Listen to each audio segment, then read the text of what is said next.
अभी चुनाव का माहौल नहीं है और मंडलीय स्तरीय सम्मेलन हो रहा है। आमतौर से चुनाव के समय देखा जाता है, आखिर क्या होगा? पार्टी ने राज्य स्तरीय चुनाव के और चुनाव के परिणाम की समीक्षा की है और उसके बाद पार्टी ने निर्णय लिया है 4 स्तर पर पार्टी के कार्यक्रमों को प्रदेश भर में चलाने का। उसमें प्रथम हम लोगों ने पार्टी को रीऑर्गेनाइज करने का निर्णय लिया है।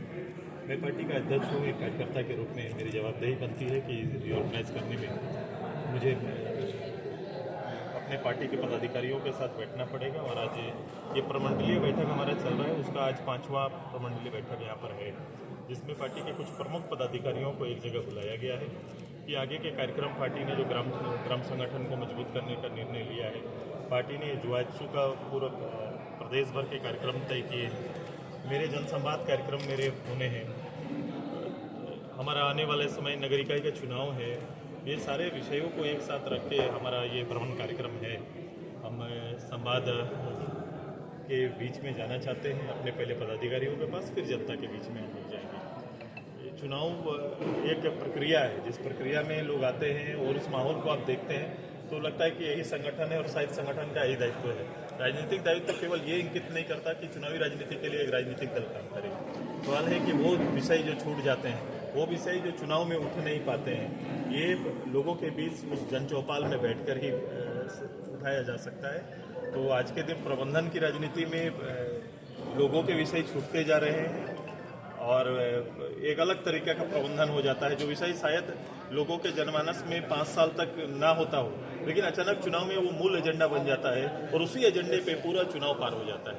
मूल एजेंडा जो वास्तविक एजेंडा जन का है, वो गांव में ही छूट जाता है। हमें इसी चीज़ों को खंगालने और एक राजनीति को एक विचारधारा के अंदर ढालने की तैयारी हमारी है। जी, गठबंधन की राजनीति में आप आज कहाँ आपने आपको पास रहा है? झारखंड में आज की तारीख? देखो, गठबंधन की राजनीति तो आज पूरे देश भर में है और गठबंधन की राजनीति राज्य स्तर पर, देश स्तर पर चल रहा है। हाँ, हम प्रदेश में हैं और प्रदेश में एक ऐसा संगठन जिसने राज्य के को खड़ा करने में, राज्य के आंदोलन में लंबा समय दिया और निर्णायक लड़ाई लड़ा, जिसकी आहुति का एक अपने आप में एक इतिहास है। मैं ऐसे संगठन से आता हूँ, इसलिए मेरा दायित्व एक रीजनली ज़्यादा हो जाता है।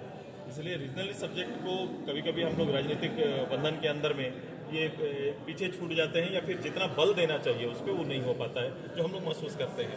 तो ये एक समय ऐसा है जब रीजनल इश्यूज़ के साथ आने वाली गवर्नमेंट, जिन्होंने रीजनल सब्जेक्ट से नाता ही तोड़ दिया है इस सरकार ने, और सरकार जो गठन बहुमत के साथ आई है, ये मैं अभी बात ही कर रहा था इस विषय पर। मेरा जो मूल्यांकन है, जो मैं समझ रहा हूँ, ये सरकार काम या डेवलपमेंट की बातें कभी नहीं करती। ये सरकार का एजेंडा है, सामने वाली सरकार का, कि वो डेवलपमेंट से पब्लिक को कितना दूर रख सकते हैं।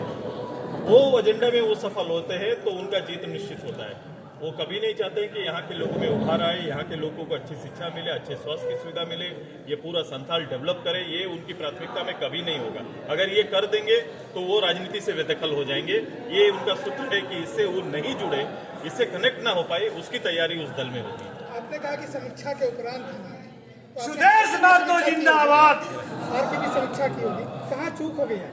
मैं बोला, कभी मैं अभी आपको बता रहा था ना, कभी कभी ऐसे एजेंडे भी होते हैं जो एजेंडा शायद चुनाव के लिए या चुनाव में कभी 5 साल तक जनमानस के जहन में नहीं होता, अचानक वो एजेंडा बनकर आता है और उसका खामियाजा हम लोग को भुगतना पड़ता है। कई स्तर पर अभी चल रही है, कुछ चीज़ें चिन्हित है और अभी समय के साथ कई विषय आएंगे जिस पर हम लोग को मूल्यांकन करना पड़ेगा। महिला सम्मान को लेकर काफ़ी इश्यूज चल रहे हैं, तो उसमें आपकी क्या राय है? इशू मतलब कि जो पहले घोषणा हुई महिलाओं को वैसा पैसा नहीं मिल रहा है, फिर जो समीक्षा पहले की जानी चाहिए थी वो समीक्षा आज की तारीख में हो रही है। मैंने ऐसा गवर्नमेंट और ऐसी जवाबदेही, एक गवर्नमेंट होता है जो एक प्लान करता है। गवर्नमेंट प्लान करता है कि मैं अपने लोगों के लिए डायरेक्ट बेनिफिट स्कीम्स लेके आऊँ, कल्याणकारी योजना लाने का हक गवर्नमेंट को है, लेकिन ये पहली बार डायरेक्ट बेनिफिट स्कीम लेके आए, जिस स्कीम के तहत उन्होंने कभी भी लोगों को के लिए कोई मापदंड तय नहीं किया कि भाई इस मापदंड के तहत आपको इस कल्याणकारी योजना का हक मिलेगा या इस स्कीम का हक मिलेगा। ये पहला इस तरह का है।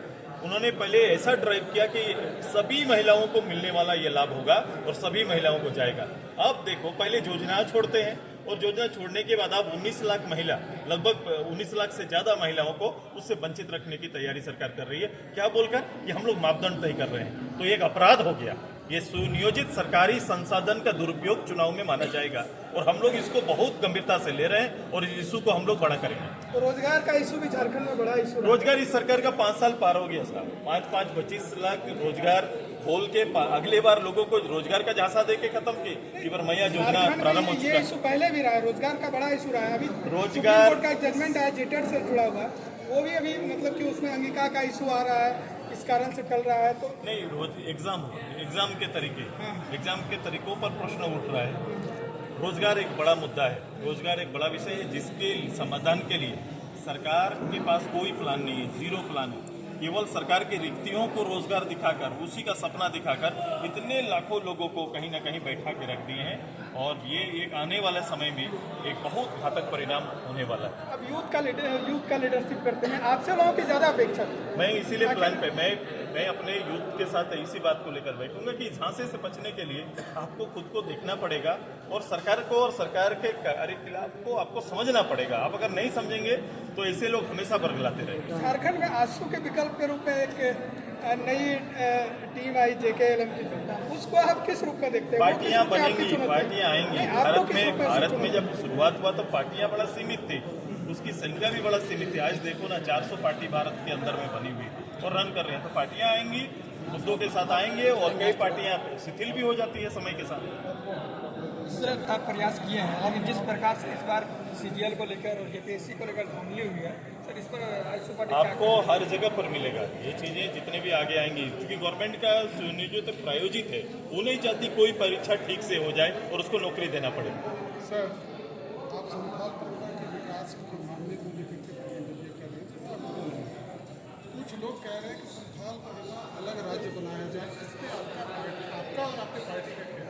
देखो, कुछ लोग नहीं, माननीय सांसद जी ने कुछ दिन पहले एक टिप्पणी आई थी, मैंने उसको देखा था। मैं पता नहीं सांसद साहब का कितना शोध है और किस कारण से विचलित होकर ये बात कह रहे हैं कि बहुत मुश्किल से ये प्रदेश की ये सीमाएं हमें प्राप्त हुई है और हमें भरोसा है अपने सिस्टम पर, अपने लोगों पर, कि हम लोगों का विश्वास फिर से जीतेंगे, जनता प्रज्ञा के लोगों का विश्वास जीतेंगे।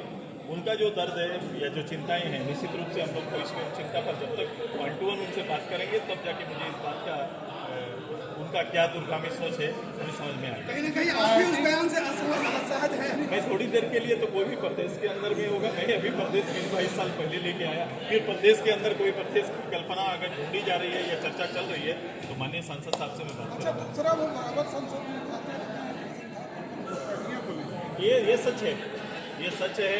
और आप पत्रकार हो, आप बोलो, आप इस चीज़ को महसूस कर रहे हैं कि नहीं, आपका जो डेमोग्राफी है उस पर फर्क पड़ा है कि नहीं, लेकिन इसका रास्ता क्या है? ये केवल भाषण का हिस्सा बने नहीं, इसके लिए क्योंकि हमारी चौहद्दी, हमारे देश की चौहद्दी कहाँ लगती है? बांग्लादेश के साथ लगती है। वहाँ के लोगों का पहला पैर कहाँ पड़ता है? बंगाल की धरती पर पड़ता है। उसके बाद हम आते हैं झारखंड। तो मैं निशिकांत बाबू पर नहीं निहित हो रहा हूँ, मैं एक सही बोल रहा हूँ कि हमारा बंगाल के बाद हमारा झारखंड आता है। तो ये वास्तविकता है कि ये फर्क पड़ा है, ये डेमोक्रेसी पर फर्क पड़ा है। यदि ये सच्चाई है तो भारत सरकार को ये दोनों राज्य के साथ, दोनों राज्य की प्रशासनिक व्यवस्था के साथ बैठना पड़ेगा और एक प्रोग्राम तय करना पड़ेगा चिन्हित करने का, और वो यहाँ ना पदार्पण कर पाए, ऐसे लोगों को यहाँ ना आ पाए, उसका प्लान भारत सरकार के साथ मिलकर करना पड़ेगा। यही इसका रास्ता है। और दूसरा, भारत सरकार का कानून किसी दूसरे राज्य में, देश में जाने के बाद जो कानून जो कहता है, उस कानून के तहत निश्चित रूप से दंड भी तय होना चाहिए।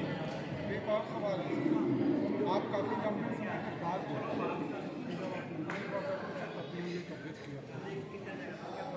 क्या वजह है कि सत्ता के साथ लगातार रहने के बाद पार्टी जो है, कोई भी राजनीतिक दल कमजोर पड़ता है, सत्ता के साथ रहने की वजह से हो जाता है, या फिर ऐसा नहीं, वजह क्या संथाल मानते में हैं? क्योंकि आपका तेज और आपके पार्टी का तेज हमने देखा है एकदम। वो बरकरार है, वो बरकरार है, वो ऐसा ही रहेगा, उससे ज़्यादा गतिमान होगा। मैं जो काम करता हूँ, अगर मैं एक मंत्री के रूप में इधर में जितना भी आपके उस समय याद होगा, आपने मुझे कवर किया है, तो क्या स्थिति थी, सड़क पे चलना कितना मुश्किल था। आज के दिन में नेटवर्क, रोड के नेटवर्क को हम लोगों ने स्थापित किया। इसी रोड को मैं याद कर रहा हूँ, ये रामगढ़, दुमका और हमारा गोड्डा के बीच सिंगल लेन होता था। मैं भी बता रहा था, मैं रात को 2 बजे इस रास्ते से क्रॉस किया था जब इसको पहली बार चौड़ीकरण का काम हम लोग ने शुरुआत कराया था। मेरा योगदान, मेरे कमिटमेंट दल के रूप में भी रहेगा, डेवलपमेंट के भी रूप में रहेगा। उतार चढ़ाव ये हिस्सा है हमारा। ये कभी कभी ये चीज़ें हम ना चाहते जैसा परिणाम हम चाहते हैं वैसा हो नहीं पाता है, लेकिन ये स्थायित्व रहे और बड़ा परिणाम आए, इसके लिए हम लोग मेहनत करेंगे।